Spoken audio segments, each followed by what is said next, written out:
I also want to honor and thank everyone here that's come from Workers' Defense Project. I know many other people have had to go home, but there are people, children, small children that are staying here and learning, I think, one of the best lessons about civic engagement we could possibly ever teach in this city. And so I want to ask everyone that's here standing up for construction workers to raise their hands so that we can recognize all of these people that are here on behalf of construction workers in Austin and standing with Workers' Defense Project to make sure that we live up to our values as a city. You know, I've been working with Workers' Defense Project since I started out as almost as young as some of these young folks that you heard from when I was 21 years old. And I've seen construction workers over the past 10 years come forward time and again with the same problems. And I found for the first time that we've almost found a solution. By working with foundation communities, we've been able to eradicate many of the problems that we've seen on other construction sites and deal with it in a way that the developer has a role and a place at the table to ensure safe working conditions. And that's why we're so excited to see Trammell Crow here, one of the largest developers in the United States, have this opportunity to work with Workers' Defense Project in the city of Austin and its residents to ensure these safe working conditions and living wage jobs and trainings that I think will be, as Greg, my coworker, said, a flagship for the rest of the country. And we're hopeful that you will do that because we're tired of waiting for safe jobs. We're tired of seeing our workers and family members die. We're tired of seeing people live in poverty that work up to 70 hours a week so hard for the rest of us to build our city. And we're tired of seeing them have to make ends meet. I know we can do better as a city because I've seen us do better in other ways. And now the city of Austin and the council members and the mayor have an opportunity to do that, and Trammell Crow has an opportunity to live up to those standards that we seek.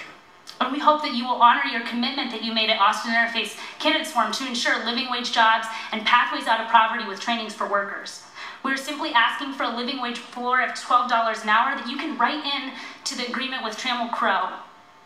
And we know in other cities that they have paid up to $35 an hour for the lowest paid workers. We know that this is something that they can do, and if Foundation Communities, a small nonprofit, can do it, then we applaud Trammell Crow if they intend to make that attempt to work with us on that. We also know that they can provide training for workers as a pathway out of poverty that also gives them skills that they need to keep them safe on the job. And also, I think, addresses some of the concerns that Councilmember Cole brought up, ensuring that workers that are hard to employ, that have criminal records, with low education levels can have access to these jobs. And also, most importantly, include monitoring, because without monitoring, we get broken promises, and that's not what we need anymore as a city. So we hope that you will honor your commitment to these children that are here, that their fathers and mothers work in the construction industry, to all the construction workers that are present, and to all the construction workers that build our city.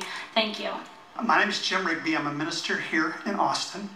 And I was raised in Dallas, Texas. And when I got here, I just about kissed the earth because it was so different from anything I had ever experienced before. In most places in Texas, workers' deaths are a cost of doing business, and people don't lose sleep if somebody works all week and still remains poor at the end of that.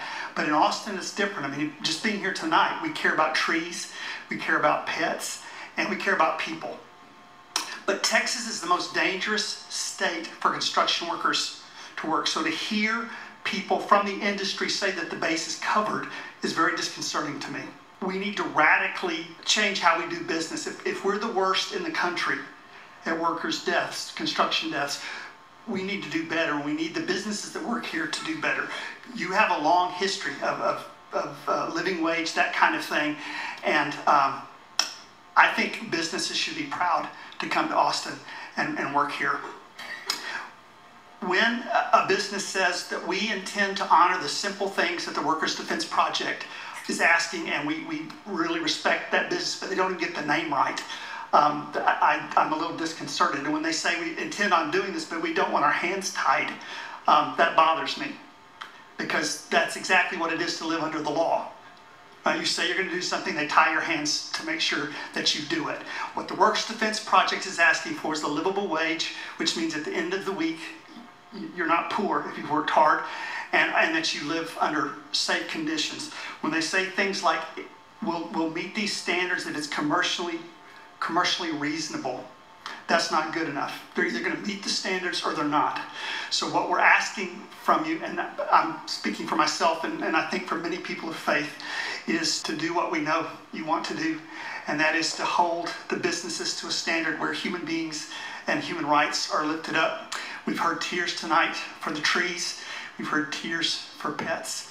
And I'm just asking you to find a tear for the most vulnerable of our population, which is our workers and our laborers. Thank you very much. What do we want? What do we want it? Justice! Love humanity. Love humanity. Cut out your sanity. Cut it out. Killing people for vanity. Stop killing them for vanity.